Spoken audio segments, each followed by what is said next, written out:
An Important Letter by Eakin.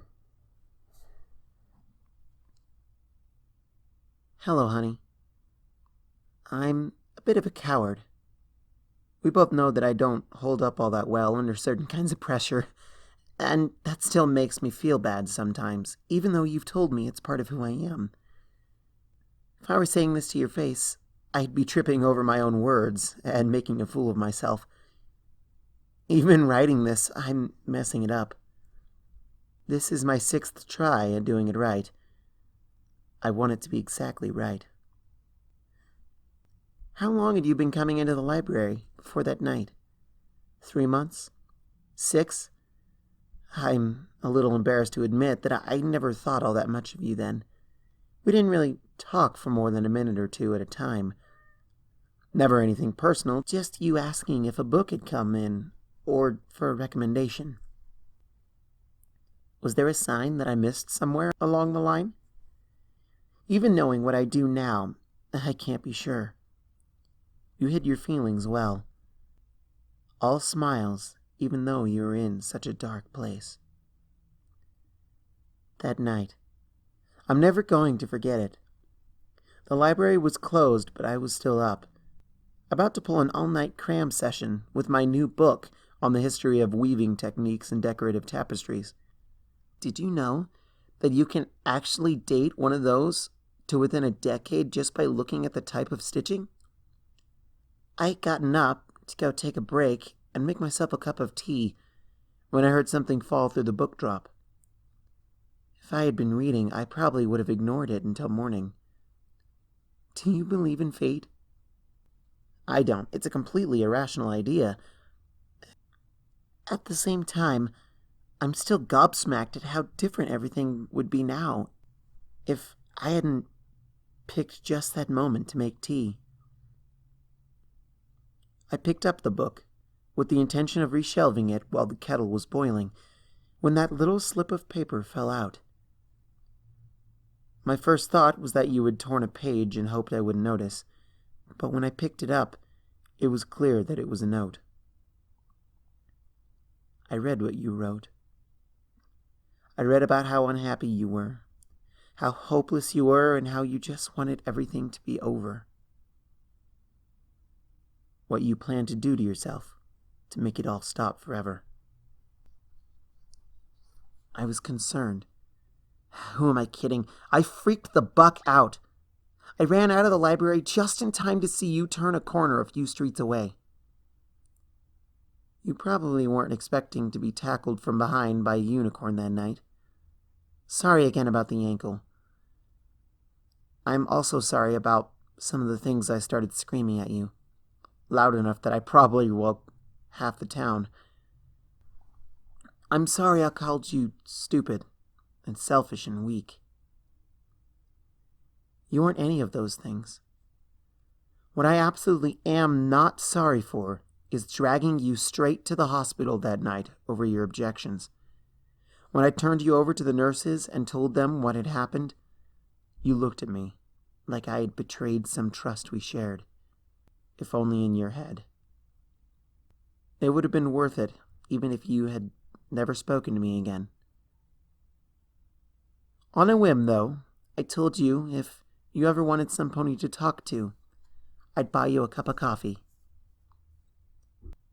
They took you away and I went back to the library. I thought that was the end of it, a scary night with a satisfying ending. Until 2 weeks later, you knocked on my library door and took me up on that cup of coffee. We found a corner booth in the cafe and started to talk for real, for the first time. How much of that cup of coffee did I actually drink? 2 sips? 3? I'm pretty sure I forgot it was even there after the first quarter of an hour. I found the wonderful and engaging pony who had been right under my nose the entire time. You were smart. You were funny. When you got up to use the restroom, I might have taken the opportunity to confirm that your backside wasn't so rough on the eyes either. I don't believe in love at first sight. It took me nearly a whole 2 hours to fall for you, after all.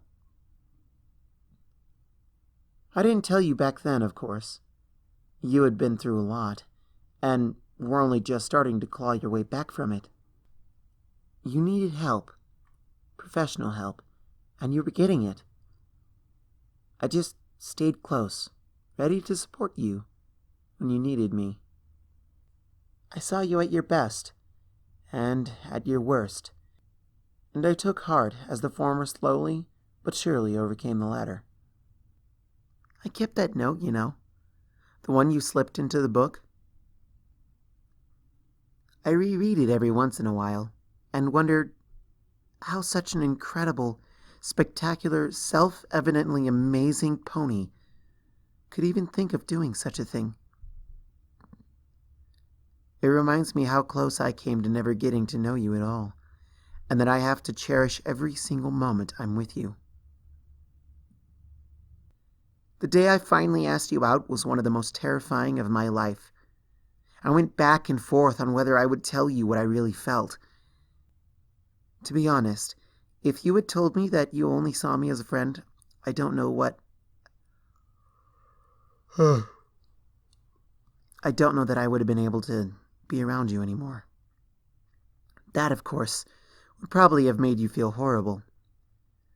I put it off for 2 weeks with the excuse I was doing what was best for both of us, when really I was just chickening out.